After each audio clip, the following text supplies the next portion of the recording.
છો મુક્તિ તણા માંગલ્ય ક્રીડાના પ્રભુ.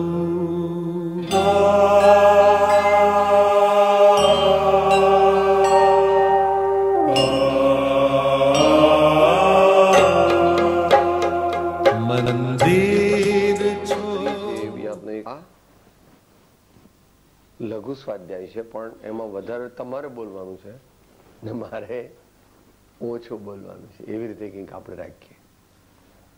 સવારના આપણે આજે ફૂલ કોટા જમ્યા છીએ એટલે અત્યારે હવે સમયની પણ થોડીક મર્યાદા છે. કે પ્રશ્ન હોય તો વિચારીએ.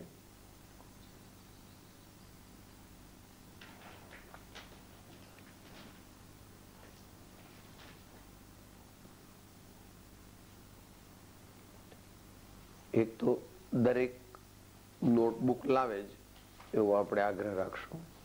એટલે ત્યાં આગળ થોડી નોટબુક કરાવે છે લગભગ. કદાચ ન હોય તો એક એક લખવાનું. આપણને જે કોમેન્ટ લાગે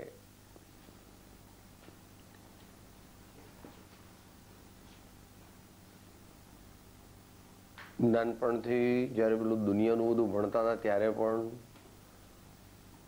છેક છેલ્લી મોટી પરીક્ષાઓ સુધી પણ નોટો વાંચીને જ આપણે પરીક્ષામાં જતા. એટલે આટલી મોટી મોટી નોટો પછી જયારે પેલા જર્નલ્સ જોવા પડે ને રિસન્ટ એડવાન્સીસના, એટલે છેલ્લા 6 મહિના એવું કરવું પડ્યું કે એ મોટા મોટા જર્નલ આવે ને તો મોટા લેખ હોય એના તો, અને નાના નાના અક્ષર હોય, કેટલા ગ્રાફ ને બધું હોય. એટલે પછી એને કાપી કાપીને એમાંથી પાના જે અગત્યના હોય તે ફાડીને ફાઇલ કરી દેવાના, ફાઇલ કરી દેવાના. લાઈનો કરવાની ને VIP, IMP, VVIMP, મેમોરાઇઝ એમ કરીને બધું લખી નાખવાનું. એટલે સિદ્ધાંત આપણે એ શીખવા માંગીએ છીએ કે ભાવપૂર્વક લખવાથી 10 વાર વાંચ્યા જેટલો લાભ થાય. મિકેનિકલ લખી નાખીએ વાત જુદી થઈ ગઈ. ભાવપૂર્વક લખીએ તો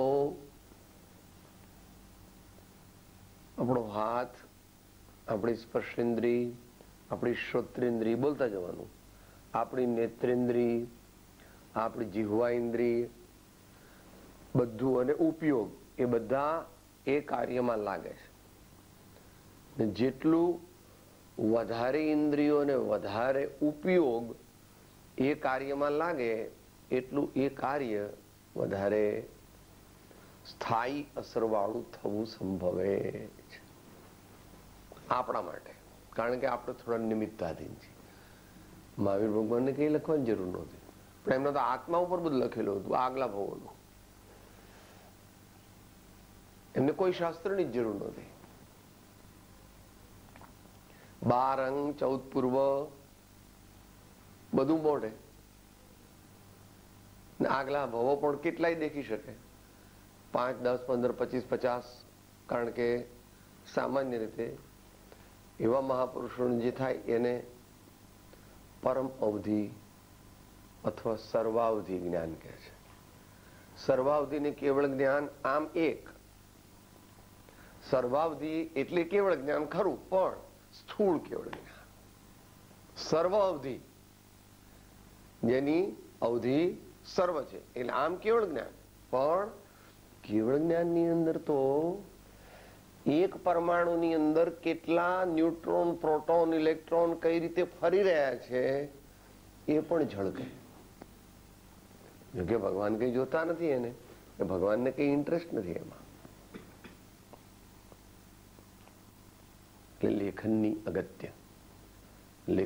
અગત્ય અપૂર્વ અવસર, આત્મસિદ્ધિ, મૂળ માર્ગ એવું બધું હોસ્પિટલમાં પણ લખતા.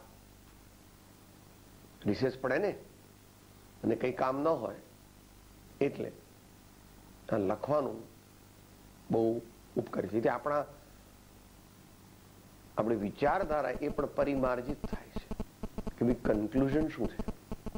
તમે આ બધું અનેક પ્રકારની સાધના કરો છો, એનું સાર શું, ક્રીમ શું? એ બધું આવું લખવાથી આપણને વારંવાર એ મુદ્દાઓ આપણા પહેલા કોન્શિયસ માઇન્ડમાં, પછી સબકોન્શિયસ માઇન્ડમાં, સબકોન્શિયસ માઇન્ડ એટલે જ આપણા સંસ્કારો. આપણા સંસ્કારો જે છે એ બધા સબકોન્શિયસ માઇન્ડમાં છે. જે દ્રષ્ટાંત આપે છે આપણને જ્ઞાનીઓ કે ભાઈ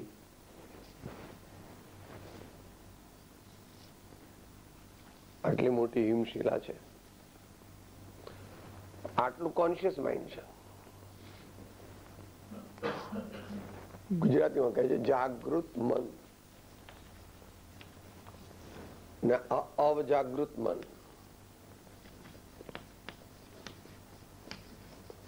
આવા અવજાગૃત મનના પાછળ આટલે સુધી અવજાગૃત મન કે છે, પછી આનાથી પાછું અજાગૃત મન પણ કે છે, અનકોન્શિયસ માઇન્ડ. તો એમાં આપણે જવાની જરૂર નથી. આપણે તો શું કે આ બધું બદલવું છે. આને આત્મ ભાવના ભાવતા, તત્વ ભાવના ભાવતા, આમાં ખૂબ બધો મેલ ભર્યો છે. કુસંસ્કારોનો મોટો સ્ટોરેજ થયો છે. કુસંસ્કારોનો બધો સ્ટોરેજ પુષ્કળ છે.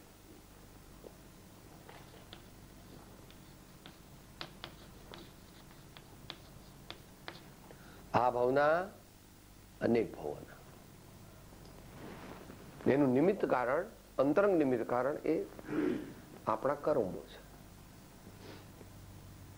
આપણે જે કર્મો બાંધેલા છે એ કર્મો એ નિમિત્ત છે, અને એનાથી, એની ઇફેક્ટથી આ કુસંસ્કારો બધા જાગે છે. જયારે ઉદયમાં આવે ત્યારે. જ્યાં સુધી ઉદયમાં ના આવ્યું ત્યાં સુધી કર્મ કઈ નથી, સત્તામાં છે. કારણ કે તમે એને બાળી શકો છો, એને બદલી શકો છો, એને ડાયલ્યુટ કરી શકો છો, ઘટ્ટ કરી શકો છો, અને ટ્રાન્સફોર્મ પણ કરી શકો છો. પાપ હોય બંધાયેલું પણ પુણ્ય કરી શકો છો. એટલે જે આપણે સંક્રમણ વગેરે કહીએ છીએ તે. તો એક આમાંથી શું શીખવાનું છે? સતત જાગૃતિ. સતત જાગૃતિ. હમણાં ન્યુયોર્ક થી બહેનનો 8 પાનનો લેટર આવ્યો છે. જોશો ઉપર જ લાગે છે.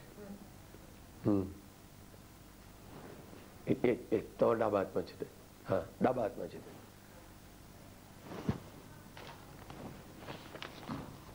આપણે વાંચીને પણ થાકી જઈએ.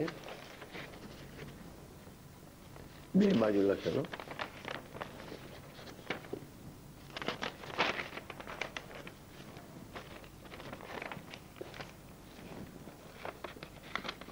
બધા મુમુક્ષુઓને પણ યાદ કર્યા છે અને આટલા ગુણોનું વર્ણન કર્યું છે. હે પ્રભુ, આપની આજ્ઞા મુજબ જીવન જીવી, જીવન શુદ્ધિ કરી, આત્મચિંતન દ્વારા આત્મવિશુદ્ધિ કરી, પાત્રતા મેળવી, આપની કૃપાને, મંગળાશીર્વાદને, આપના માર્ગદર્શનને, આપ મારા દોષ બતાવો તે જીલવાને, સુધારવાને, પાત્રતા મેળવાય એવી પ્રાર્થના કરું છું. આપની આજ્ઞા 1 આત્મજાગૃતિ, 2 નિયમિતતા, 3 અર્પણતા, 4 ગુણગ્રાહકતા, 5 ધ્યાનાભ્યાસ આદિ. પછી દરેકનું પાછું વર્ણન કર્યું છે. જાગૃતિની વાત ચાલે છે. આપણે શેની વાત ચાલે છે? જાગૃતિની વાત ચાલે છે. ભગવાને નિશ્ચયથી મુનિ મહારાજનો એક જ ગુણ કહ્યો છે. 28 મૂળ ગુણ છે અને આમ તો કેટલા છે? ઉત્તર ગુણ કેટલા? 84 લાખ. સર્વજ્ઞ ભગવાન જાણે છે. મુનિ મહારાજને ખબર નથી. 84 લાખ કે કોઈ મુનિને યાદ ન હોય, એટલે આપણા આ કાળના મુનિને શું. પણ પછી આચાર્ય કહે છે આ બધા ગુણો એક જ ગુણમાં સમાઈ જાય છે નિશ્ચય રીતે, અને તે ગુણ તેને કહીએ છીએ અમે સામાયિક. આપણી કક્ષાએ આત્મજાગૃતિ એ માટે લખી લઈએ કે 27મો પાઠ મોક્ષમાળા. આપણે આત્મજાગૃતિ કેવી રીતે રાખવી? વ્યવહાર આત્મજાગૃતિની મુખ્યતાથી આ લેખન છે. પણ વ્યવહાર હોય સાચો તો જ નિશ્ચય આવે. વ્યવહાર ન હોય ને નિશ્ચય આવી જાય એવી વ્યવસ્થા સામાન્ય રીતે સ્વીકારવામાં આવતી નથી. યત્ન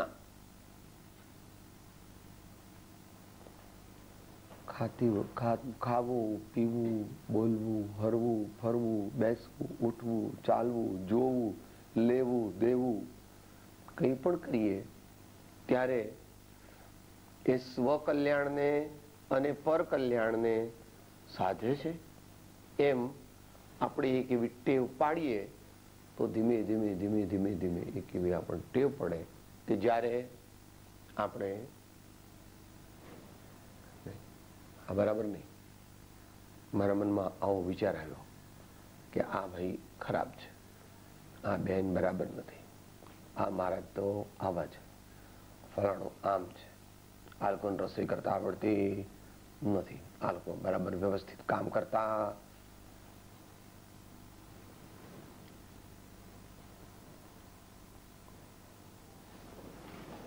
અગત્યનો ગુણ છે. આને પહેલા તો બ્રેકેટમાં લખીએ.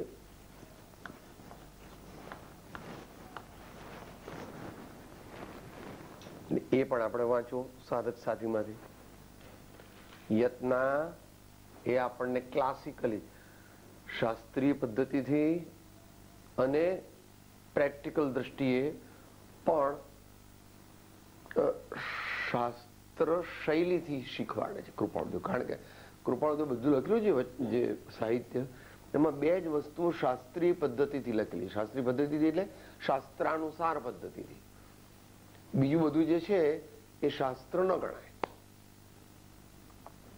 પણ મોક્ષમાળા અને આત્મસિદ્ધિ આ બે શાસ્ત્રીય પદ્ધતિથી લખેલા છે, નોન ઇન્ડિવિજ્યુઅલિસ્ટિક છે. જે તે વાંચવાને સમજવાને યોગ્ય હોય એ જીવોના કલ્યાણને માટે એ લખાયેલું છે. બીજું જે છે એ વ્યક્તિગત અથવા ગ્રુપને લખાયેલું છે. તો એ મુખ્યપણે તેઓને લાગુ પડે છે. પછી આપણને જેટલું લાગુ પડે એ આપણે ગુરુને પૂછવું પડે કે મને કેટલું લાગુ પડે. હું ત્રિભુવનભાઈ જેવો છું કે અંબાલાલભાઈ જેવો છું કે કેવો છું. એટલે યત્ન. અને આપણે અહીંયા સાધક સાથીમાં આત્મજાગૃતિ લીધું છે. જાગૃતિનો અભ્યાસ કેવી રીતે કરવો?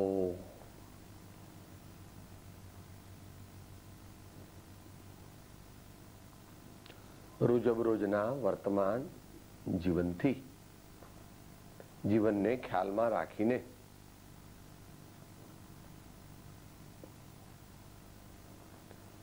આને જ જ્ઞાનીઓ શું કહે છે? જ્ઞાનની પરિભાષામાં એને શું કહેવાય? તત્વાર્થ સૂત્રમાં કહે છે. એટલે જાગૃતિ એટલે જ આત્માનો ઉપયોગ. એ પ્રત્યે સજગ રહેવું તે. પણ એને ભગવાન શું કહે છે? તીર્થંકર થવાની 16 કારણ ભાવનાઓમાં આવે.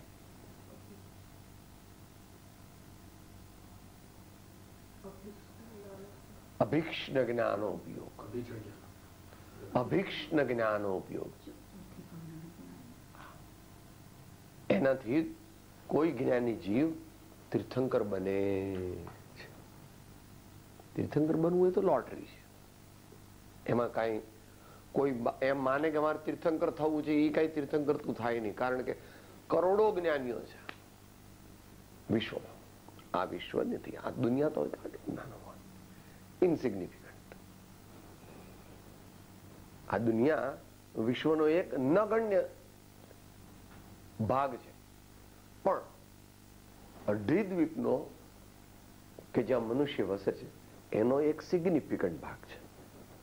કારણ કે આખું વિશ્વ જે છે એના પ્રમાણમાં જંબુદ્વીપ કેટલો છે? સાવ નાનો. અને જંબુદ્વીપમાં પણ અઢી દ્વીપ એનાથી નાના. ને અઢી દ્વીપમાં જ મનુષ્ય છે, એથી બહાર મનુષ્ય નથી.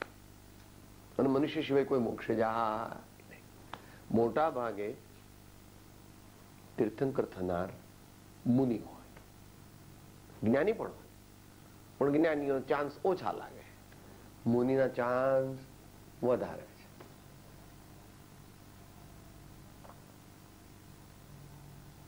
આ એકની એક વસ્તુને આપણે સમજીએ છીએ. અભિક્ષણ જ્ઞાનોપયોગ એ જ્ઞાનની પરિભાષા. હવે યોગની પરિભાષા થોડીક અઘરી છે. સહજ સમાધિ. સહજ સમાધિ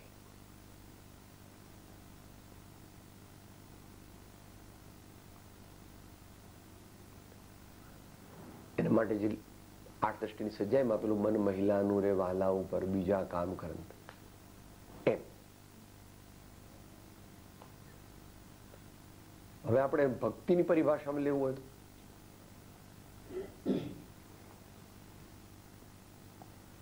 આલોચના પાઠ બોલવું, મોટો આલોચના પાઠ.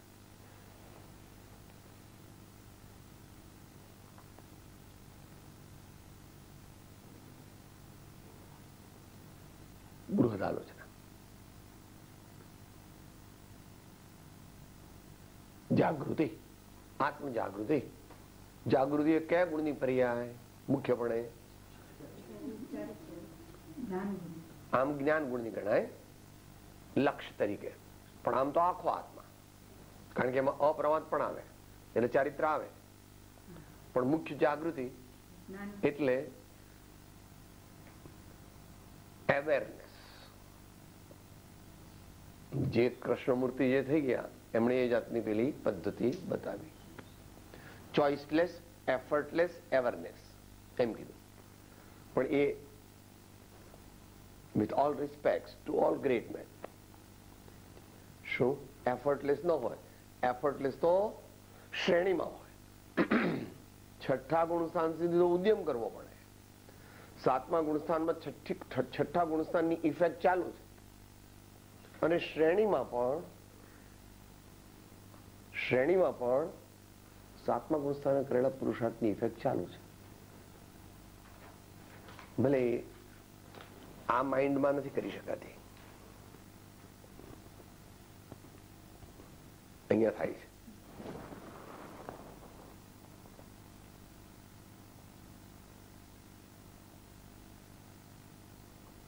ઘડી ઘડી પલ પલ સદા પ્રભુ સુમિરન કો ચાવ, નર ભવ સફલો જો કરે દાન શીલ તપ ભાવ.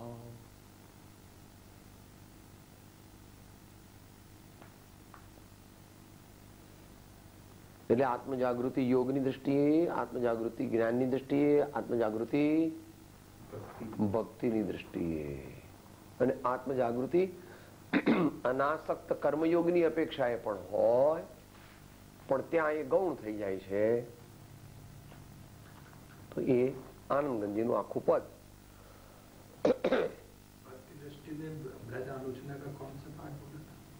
नहीं अलग गाथा है, बुरोध आलोचना 14 दिन बोलते हैं ना, उसमें आता है. क्योंकि उसमें नंबर नहीं दिया है, अलग अलग नंबर है. पहला 20 गाथा, 30 गाथा, એવી રીતે નંબર છે. ઘડી ઘડી પલ પલ સદા પ્રભુ સુમિરન કો ચાહો. આટલું જો આપણે લઈ લઈએ તો અડધો જંગ જીતી ગયા. કન્ક્લુઝન કરીએ. ઉપસંહાર એનો, એ મુદ્દાનો. સાધનાનું સાતત્ય, સાધનાનું સાતત્ય. સાધનાનો સમય નથી, ભગવાન કહે છે. સાધનાનો સમય નથી, સર્વ સમય તે સાધનાનો છે. પણ એ તો મોટા પુરુષ કરે. ગૌતમ સ્વામી, સમયમ ગોયમ માપમાય, એક સમય પણ પ્રમાદ ન કરીશ. પણ સાધનાનું સાતત્ય એ આપણે સાધવું પડશે. 3 વાર સામાયિક કરું, 3 વાર ભક્તિ કરું એવું નહીં. ભક્તિ ન કરું ત્યારે પણ ભક્તિ અંતરમાં ભાવ તો છે જ. ધ્યાન નથી કરતો, ધ્યાનમાં નથી બેઠો તો પણ ધ્યાનપૂર્વક બધું કરું છું. અત્યારે બોલું ધારો કે તો ઉપયોગપૂર્વક બોલો. વધારે જાગૃત બનું તો ભાષા વર્ગના પૂદગલો મુખરૂપી પૂદગલોમાંથી આત્માની પ્રેરણા દ્વારા બહાર નીકળી રહ્યા છે. ભાષા વર્ગના પૂદગલો મોઢું, જીભ, હોઠ, તાળવા રૂપી પૂદગલ પરમાણુઓમાંથી શબ્દ રૂપ પામીને બહાર નીકળી રહ્યા છે. એમ અંતરમાં મોટા પુરુષો વિચારે છે. આત્મસિદ્ધિમાં કન્વર્ટ કરો તો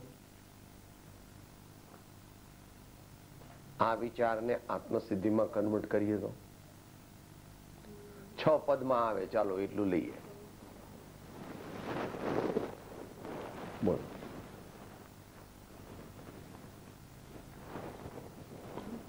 અપેક્ષિત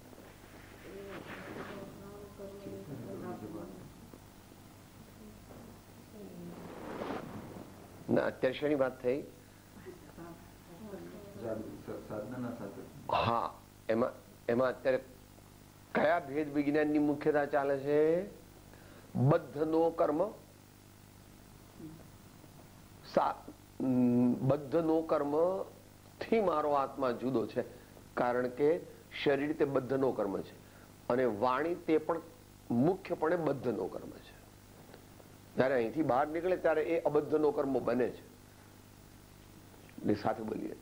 દેહ ન જાણે તેહ ન જાણે ન ઇન્દ્રિય પ્રાણ, આત્માની સત્તા વડે તેહ પ્રવર્તે જાણ.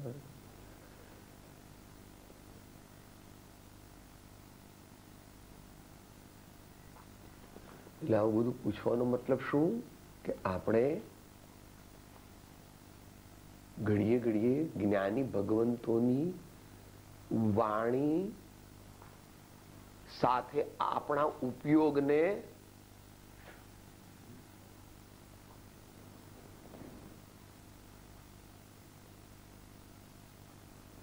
અફળાવવાનો છે. છોકરાઓ દડો રમે ને, ભીત સામે નાખે, પછી પાછો આવે, પાછું નાખે, પાછો આવે, પાછું નાખે, પાછો આવે. આપણો ઉપયોગ જ્ઞાની ભગવંતોની મુદ્રા સાથે અથડાય તો ધન્ય ભાગ્ય.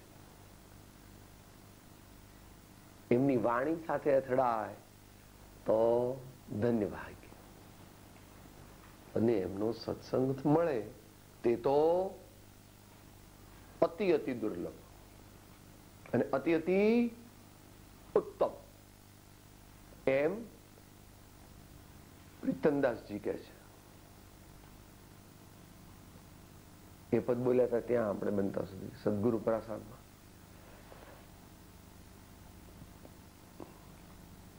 અને તે દિવસે પ્રેમની ગાથાઓ લીધી હતી, એમાં પણ બનતા સુધી બોલ્યા હતા.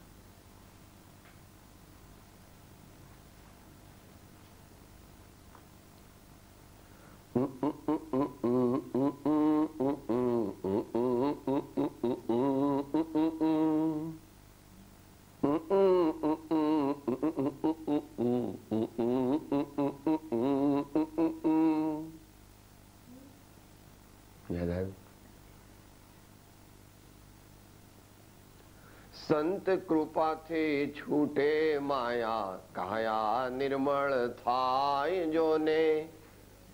શ્વાસે શ્વાસે સુમિરન કરતા, પાંચે પાતક જાય જોને.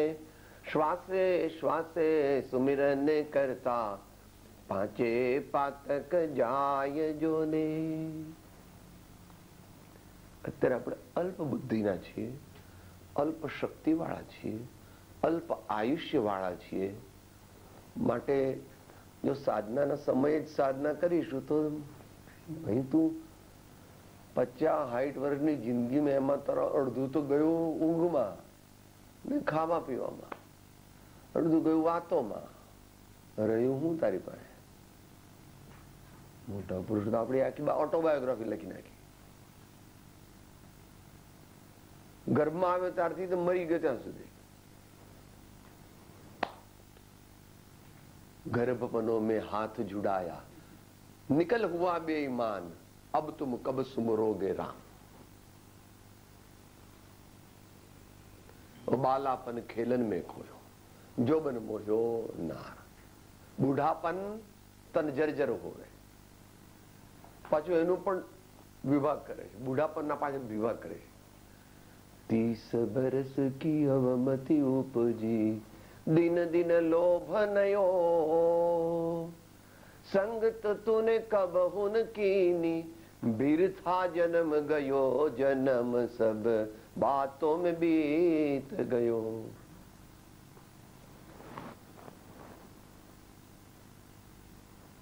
એટલે મોટા પુરુષો નાનપણમાં આપણને જેમ સાહેબ તમે ઘરડે થયા ને એટલે તમે મરી જાઓ, પણ કે હું મરું કે પ્રભુ કઈ મૃત્યુ કોઈનું એવું જોતો નથી કે આ ઘરડો છે કે જુવાન છે. હમણાં કચ્છમાં થયું તો હું કહો, હજુ તો માતાના પેટમાં હતા ને કેટલાય ગુજરી ગયા. આજે આંકડા આવે છે, જો કે એ તો ઉપલબ્ધ આંકડા છે, હો, એ કઈ પૂરા આંકડા નથી. કેટલા અનાથ થયા બાળકો, કેટલા વૃદ્ધ થયા, કેટલી વિધવાઓ થઈ, બધાના આંકડા આવ્યા છે. શું વિષય ચાલે છે કે ભાઈ આપણે સાહેબ પતી ગયું સાહેબ, સવારે બોલી લીધી મેં તો ઉઠીને 20 દોરા બોલી લઉં, પતી ગયું.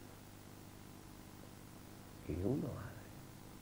આપણે અહીંયા જે બેઠા છે ઉત્તમ મુમુક્ષુની કક્ષામાં આવ્યા વિના આત્મજ્ઞાન પ્રગટે નહીં. મુમુક્ષુને આત્મજ્ઞાન ન પ્રગટે, ઉત્તમ મુમુક્ષુને આત્મજ્ઞાન પ્રગટે. દયા શાંતિ બધું કેવી રીતે છોડાય? ક્ષમા વૈરાગ્ય કેમ છોડાય? વિશાળ બુદ્ધિ કેમ છોડાય? હું કહું છું સમજતા નથી તમે બધા, મને બધી ખબર છે, તમને કઈ સમજ નથી પડતી. વિશાળ બુદ્ધિ ગઈ. તમે કેમ નથી સમજતા એ બરાબર છે, પણ તું એમ કે મને જ બધી સમજણ પડે તો ગઈ વિશાળ બુદ્ધિ, કે તું જ એકલો બુદ્ધિ વાળો અને બીજા બધા બુદ્ધિ વગરના. અનેકાંત ગયો.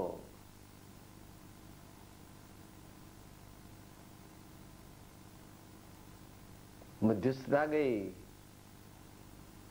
दुर्जन क्रूर कुमार्ग रतों पर क्षोभ नहीं मुझको आवे. આપણે એટલે પહોંચ્યા નથી, આપણને થઈ જાય છે, પણ ભગવાનને પ્રાર્થના કે પ્રભુ મને સમતામાં રહેવાની શક્તિ આપો. આપ સમતાના સાગર છો. ભગવાનની પૂજામાં શું બોલે છે? જો સમતા રસ ભીનો રે, એકદમ અંદરમાં એ થઈ જાય. જો સમતા રસ ભીનો રે, આપણે આપણો આત્મા ભીંજાઈ જાય એવું બોલીએ ત્યારે ભગવાન સમતા રસના સાગર છે, ભીના છે એવું બોલતા બોલતા આપણો આત્મા પણ અંદરમાં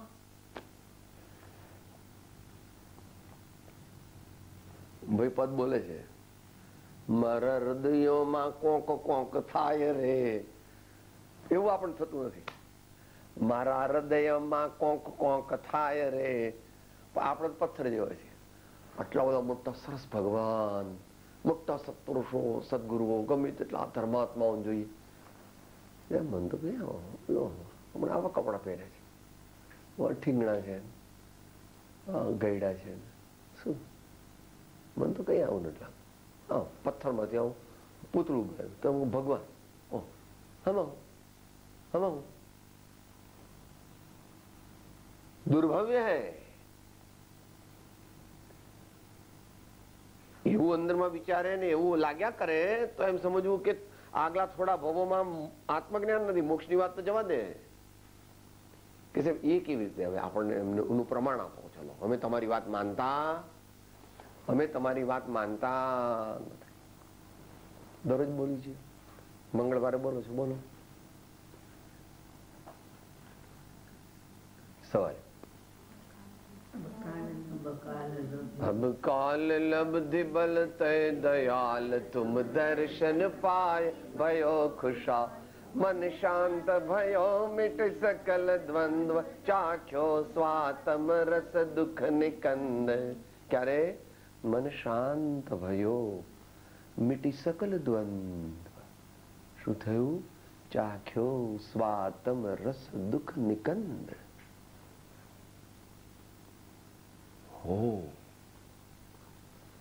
માટે ઘણી વાર આપણને એમ થાય કે સાહેબ તમે આવા અંધશ્રદ્ધાળુ છો ને એટલે આવું ભગવાન ભગવાન ને એવું બધું કરો છો. મહાન આચાર્યો ભગવાનની સ્તુતિ કરે છે. ઇન્દ્ર આદિ મહાજ્ઞાની તેઓ પણ ભગવાન અહીંથી સ્તુતિ નથી કરતા, અહીંથી સ્તુતિ કરે છે. જ્ઞાની છે ને અહીંથી તો સ્તુતિ કરે, અહીંથી સ્તુતિ કરે ત્યારે 90% માર્ક, અહીંની સ્તુતિના 10% માર્ક. આપણે તો બે જગ્યાએથી કરવી.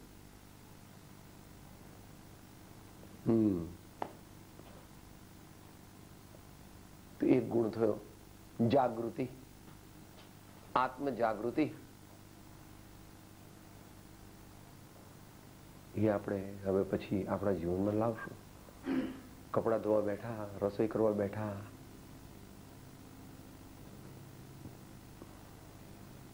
ચોપડીઓ સાફ કરીએ છીએ, કંઈક બીજું કામ કરીએ છીએ, ભગવાનનો પ્રક્ષાલ કરીએ છીએ, ચાલીએ છીએ, બોલીએ છીએ, સ્નાનની વિધિ ચાલે છે, તો પણ અંદર જેટલું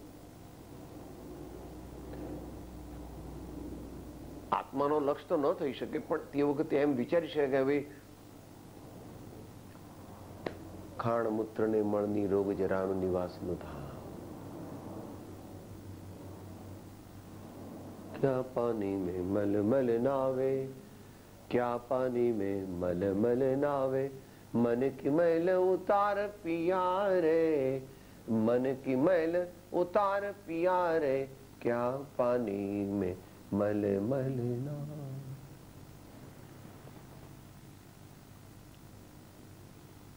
તો પછી આપણો વ્યવહાર બીજાઓ સાથે કેવો હોય? સાહેબ પણ આમને મને ગાળો દેતો પછી આપણા કર્મનો ઉદય છે. ઊંચો મુમુક્ષુ છો, જ્ઞાની છો,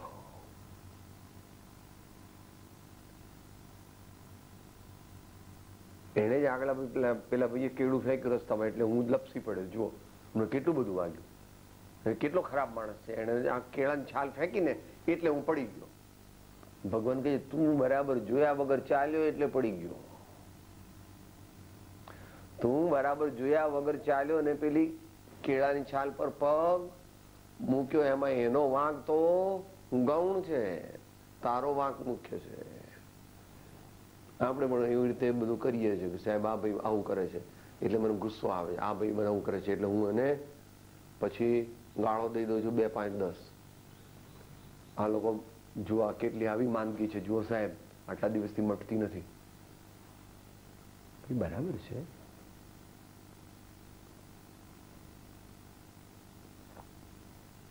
આમ તો ગુરુગમ લેવી છે પણ પછી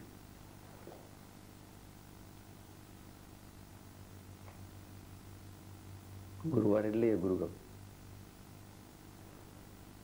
કેટલા વાગે જવાનું ગુરુ?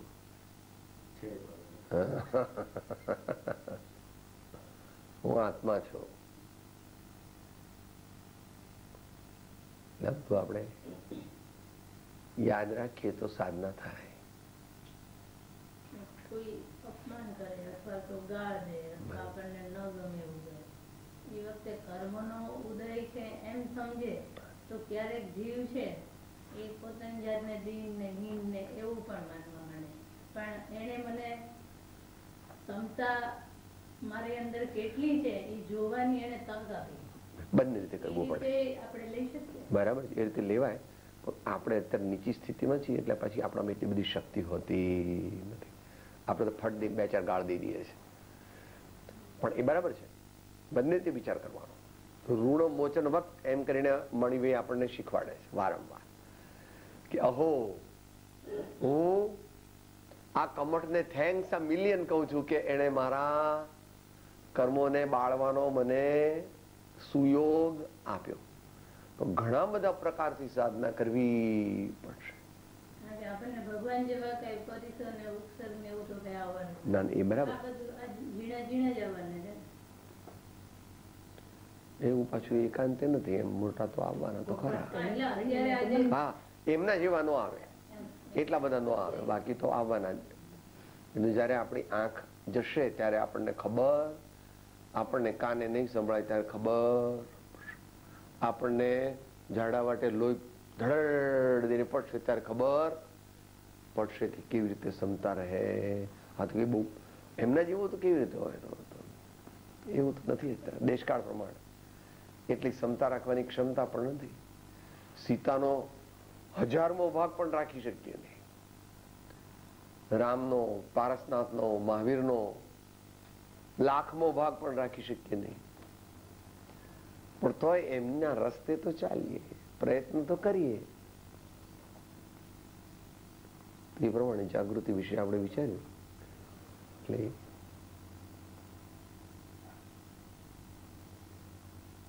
આ બધું આપણે આપણી સાધના માટે કરીએ છીએ, પણ સાથે સાથે બીજાને પણ ઉપયોગી થઈ શકાય એ માટે અમુક પદ આપણે મોઢે રાખવા જોઈએ.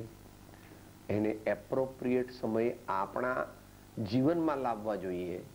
અને વળી કંઈ ધર્મ વાર્તા કરવાનો આપણને યોગ બને તો આપણે બીજાને એનાથી લાભાન્વિત પણ કરી શકીએ. આવું મારા સ્વામી કહે, આવું મારા ગુરુદેવ કહે, આવું મારા સંતો કહે, એમ કરીને આપણે આપણા આત્માને આગળ લઈ જવાનો છે. અત્યારે સમય આપણને રોકે છે તો યત્નનો પાઠ આપણે 27મો પાકો કરીશું. આત્મજાગૃતિનો પ્રકરણ આપણે સાધક સાથીમાંથી પાકું કરીશું. અને ભક્તિની અપેક્ષાએ, જ્ઞાનની અપેક્ષાએ, યોગની અપેક્ષાએ, અનાસક્ત કર્મ યોગની અપેક્ષાએ કેવી રીતે જાગૃતિ છે, કેવી રીતે રાખવી એનો પણ આપણે પ્રયત્ન કરીશું.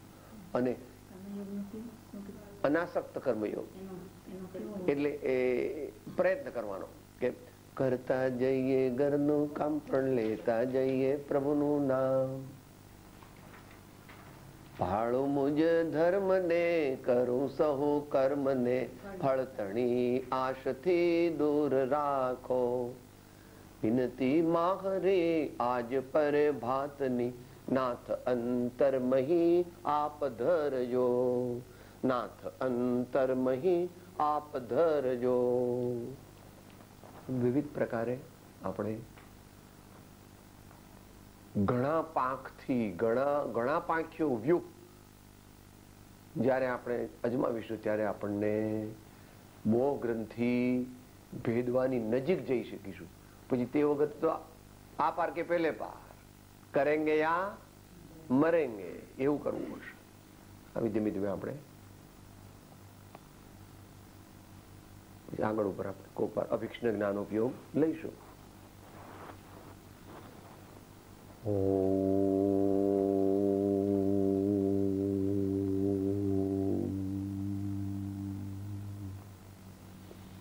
એટલે આ બધું આપણે લખ્યું તે પોઈન્ટ વાઇઝ પાછું યાદ કરી જવું.